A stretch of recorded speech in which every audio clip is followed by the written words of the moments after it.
Hello Aries and welcome to your in-depth horoscope forecast for October 2020.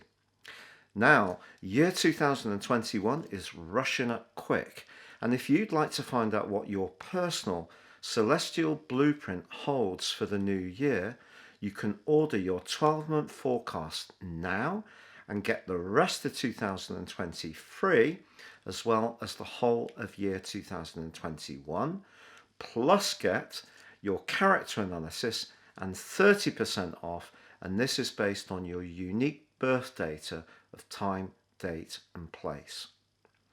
Now, as we come into this new month, in terms of your zodiac sign of Aries, we do see the sun in the sign of Libra, which is all about our interrelations with others. But there is a full moon in your sign on the first day. So this month is unique in the sense that it's actually a blue moon month. So we have two full moons on the first day and the 31st day. The first one in your sign opposes the sun in the sign of Libra. So I think if you've got an issue around a relationship which is not working quite as well as you would like, it could get flagged up for you. Now, also, as you come into this new month, Mercury, the planet of communication, is already in shadow. Now, it doesn't go into a retrograde in the sign of Scorpio until the 14th of the month. But on the 27th of September, it did start to invert in the shadow. So I think when you're dealing with anything to do with finances, business, or of a more interpersonal nature, any kind of deep commitments that you have, communications, as always, are going to be hugely important, but do come under a little bit of added pressure. Now, linked in to that full moon, we also have a square between your ruling planet of Mars and Pluto, which goes on for the first 3 weeks of this month. Now, if you think about it, Mars, your ruler, is very much about action. It's about your ability to make very quick decisions and be very decisive. So it gives you enormous drive and enthusiasm. But Pluto is the planet of transformation, and that's in a very visible part of your scope, your sector of ambitions. So the two are battling for kind of dominance for much of this month. And what you're really being asked to do is to make sure that you're not trying to push the pace so hard in terms of a big aim or ambition or goal that it actually creates some kind of conflict, because these two are the rulers, the co-rulers of Scorpio, and they can be quite abrasive when they're in a 90-degree right angle like this. Also, on the back of this full moon, we have Mercury, the planet of communication, which is in that shadow period, in opposition to Uranus, the planet of surprises. So any kind of impulsive decision that you're tempted to make around a financial matter is something that you really should try to avoid. But then, having said that, Mercury in opposition with Uranus could spark a very creative or imaginative idea in terms of doing things a little bit different, a little bit more innovatively in terms of your approach. Now, on the 3rd of the month, Venus makes its way into the sign of Virgo. So that for those first couple of days, it's still in the glorious Leo, which for you gives you a natural passion power and a natural draw. So your sex appeal is certainly going to be high as the month begins. But on the 3rd, Venus does move into the sign of Virgo, which is very much to do with the functionality of relationships. It's where we can be asked to be a bit more sacrificing. It can be about the fair share of responsibilities in a romantic tie in terms of domestic scene. And it could mean, if you're single, that you are attracted to someone who you work with or who you encounter in a very ordinary, practical location through to the 27th of the month. Then Venus moves into the glorious Libra, your opposite sign, and of course the zodiac sign it rules. So as the month comes to a close, that's a lovely opportunity for you. But from the 3rd through to the 27th, it is asking you to be as practical as possible in terms of your expectations around a relationship.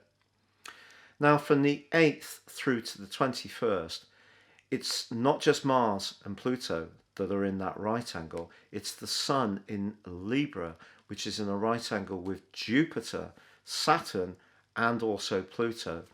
So that combination of energy that's in that very visible 10th house, your midheaven, in your solar chart in the sign of Capricorn, comes into conflict with the Sun in the part of your horoscope to do with relating.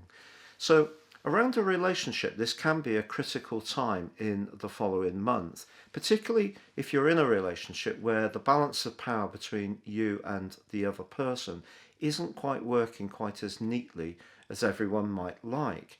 Perhaps it's you that's feeling that you've been very compromising in the past and someone's not been very understanding of how much you've given, or it could be that someone else is making demands upon you. If you're fortunate enough to be in a very good relationship, it's possible that maybe some intense conversations are going to be had about work issues, especially if you're tempted by your own business. Because if a partner needs to support what you're trying to do, their goodwill and investment in the situation emotionally, perhaps even in terms of managing children or time, or financially, may require a degree of cooperation. So that's going to be a really seminal point from the 8th onwards. Now on the 14th, as I mentioned before, Mercury does go into retrograde in the sign of Scorpio, and it's going to be in the retrograde and not emerge from the shadow until the 19th of November. So when it comes to those business matters, this suggests you really need to concentrate and drill down into the detail if there are things that require some careful consideration. In terms of a more spiritual dimension, Jupiter and Neptune do continue their glorious sextile, which has been going on for some time. This is also saying to you, even when you're wanting to make decisions of a more worldly nature, listening to your instincts is a very smart thing to do. Now, actually, because you are a very instinctive sign anyway, that's something you have a natural capability around. But I think this is more about your sixth sense. It's more about being open to sometimes your fears and vulnerabilities and not seeing that as something that you don't really want to look at and push away. So if you do have an opportunity to grow your awareness in terms of your belief systems, or there's someone who comes in with some kind of meditative or spiritual practice or advice, or you read a self-help book, those can be very helpful assets for you this month. Now, on the 16th, we do have a new moon in the sign of Libra. So an opportunity to boost your relationships in a very productive and positive way. But I think if there is any politics working their way around your situation, they are going to show themselves in the following month. So this is a new moon that really does have some big implications attached to it, because it is squaring up to those big two hitters in the sign of Capricorn of Pluto and Saturn. Fortunately, Saturn is now going forwards. It ended its retrograde towards the end of September. And of course, Mars, your ruling planet, has been in conflict with Saturn since the end of July. That kind of fades out a little bit more by the end of the 5th day of this month. So I think that can be a bit liberating. But with the Sun in that right angle to those big two, if you want to evolve around a relationship situation, I just sense that there's going to be a sense of intensity around it. It's not going to be a transition that's going to happen without a great deal of need for careful thought, thinking about the ramifications of your actions. So just be conscious of that, and also be aware that someone in a position of authority, like a boss or someone older than you in the family, could be a bit more forceful about trying to get their way, and that may be something you need to push back against. Now, from the 18th to the 24th, Venus in Virgo actually forges a beautiful link with Pluto and Saturn, And if a relationship, particularly a professional relationship, is going well, it can get a lot stronger during those period of days and give you a greater sense of conviction that something's really firming up for the better. Now, on the 23rd, the sun makes its way out of the sign of Libra and into the deep and passionate Scorpio, where, of course, Mercury has been. So this is the part of your scope very much to do with transitions. Transitions very often see something come to an end. If we're thinking about the 8th house, that can be an opportunity for rebirth. But obviously, before birth occurs, often death occurs. And in the tarot, for example, the death card is often seen as being quite a fearful card. But if we think of this as more of a spiritual transition, sometimes things do have to leave our life in order to give us the room, emotional room within ourselves, in order to create a new beginning. So something can change, but I think you're going to feel, or you have an opportunity to feel very much in charge of the process if you really engage with it from the 23rd onwards. Now, on the 28th, we do have an incredible event because Mercury actually inverts back into the sign of Libra, and on the same day, Venus, the planet that governs the sign of Libra, that also moves into Libra too. So the opportunity to relate skillfully is really boosted. I'm one of those people that sees Mercury retrograde as a time of opportunity. Of course, it can throw up glitches, usually where we're not concentrating on the detail or where we're making assumptions. So anything around a contract, I feel, will need a lot of care this month, but that doesn't mean to say it's going to go wrong. Or if you have contingencies about what might not go quite exactly to plan, then you've got a plan B that you can apply, and that brings a sense of equilibrium as the month comes to a close.